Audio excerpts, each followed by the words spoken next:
Unas plantas que tienen un sistema radicular bien potente, con un cepellón de 2 litros, con turba del Báltico, un sistema de tronco bien lignificado.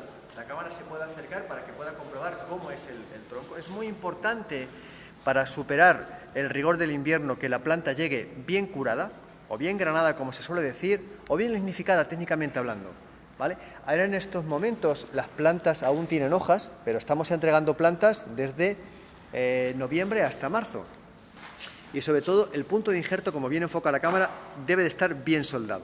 Es muy importante. Una planta con garantía, una planta solvente, que tenemos una garantía que en el campo el 98% de las plantas van a agarrar y se va a hacer una explotación de pistachos de categoría. Aquí, como podéis comprobar, si sacamos esto, con cuidado, podemos ver el sistema radicular que tenemos. Es un sistema radicular precioso, bien formado, y esto cuando llega a la tierra, tal cual lo veis, como vuelvo a repetir en estos momentos, es garantía de éxito total.